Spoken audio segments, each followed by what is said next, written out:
വിഷയം വൈറ്റമിൻസ്. എന്തിനാണ് വൈറ്റമിൻസ് കഴിക്കുന്നത്? ആർക്കൊക്കെ വൈറ്റമിൻസ് കഴിക്കാം? വൈറ്റമിൻസ് കഴിച്ചില്ലെങ്കിലുള്ള ദോഷങ്ങൾ എന്തൊക്കെയാണ് എന്ന് നോക്കാം. അപ്പോൾ എന്താണ് വൈറ്റമിൻസ്? അതാണ് ചോദ്യം അല്ലേ. നമ്മുടെ മനുഷ്യൻ്റെ ശരീരത്തിൻ്റെ ആരോഗ്യത്തിന് ആവശ്യമായിട്ടുള്ള പോഷകങ്ങളാണ് വൈറ്റമിൻസ് എന്ന് പറഞ്ഞാൽ. വൈറ്റമിൻ ടാബ്ലറ്റ്സ് ആർക്കൊക്കെ കഴിക്കാം?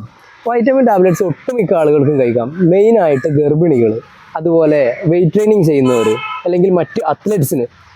അതിലുപരി അതിലൊക്കെ കൂടുതൽ ഈ വെജിറ്റേറിയൻ ഡയറ്റ് ഫോളോ ചെയ്യുന്നവർ, അവർക്ക് ഫുഡിൽ നിന്ന് കിട്ടാനുള്ള ചാൻസ് വളരെ കുറവാണ്. ഇനി അതല്ല ബാക്കിയുള്ളവർക്കും ഫുഡിൽ നിന്ന് കിട്ടുമെന്ന് നിങ്ങൾ വിചാരിക്കുന്നുണ്ടെന്നുണ്ടെങ്കിൽ അത് വലിയൊരു ശുദ്ധ മണ്ടത്തരമാണ്. എന്താ നമ്മൾ പറയാം.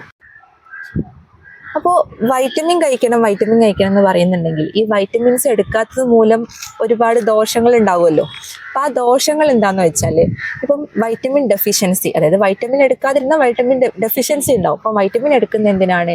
നമ്മുടെ കണ്ണിൻ്റെ ആരോഗ്യത്തിന്, പല്ലിൻ്റെ ആരോഗ്യത്തിന്, എല്ലിൻ്റെ ആരോഗ്യത്തിന്, മുടിയുടെ ആരോഗ്യത്തിന്, തൊലിയുടെ ആരോഗ്യത്തിന്, ഇങ്ങനെയുള്ള കാര്യങ്ങൾ നല്ല രീതിയിൽ പ്രവർത്തിക്കാൻ വേണ്ടിയിട്ടും അതിന് വേണ്ട വൈറ്റമിൻസ് കിട്ടാനും വേണ്ടിയിട്ടാണ് നമ്മൾ സപ്ലിമെൻ്റ് ആയിട്ട് എടുക്കുന്നത് അല്ലേ.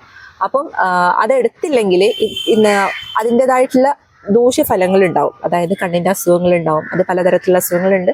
സ്കിന്നിൻ്റെ അസുഖങ്ങളുണ്ടാവും, എല്ലിൻ്റെ ഓസ്റ്റിയോപൊറോസിസ് പോലെയുള്ള അസുഖങ്ങളുണ്ടാവും. അപ്പോൾ ഇതിനൊക്കെ പരിഹാരമായിട്ടാണ് നമ്മൾ വൈറ്റമിൻ സപ്ലിമെൻ്റ് ആയിട്ട് എടുക്കുന്നത്. അപ്പോൾ അടുത്ത വീഡിയോയിൽ നമ്മൾ വൈറ്റമിൻ സപ്ലിമെൻ്റ് ആയിട്ട് തന്നെ എടുക്കണോ, അത് ഈ വൈറ്റമിനൊക്കെ നമുക്ക് ഫുഡിൽ നിന്ന് കിട്ടൂല, ഇങ്ങനെയുള്ള കുറേ ക്വസ്റ്റ്യൻസ് ഉണ്ടാവും നിങ്ങൾക്ക്.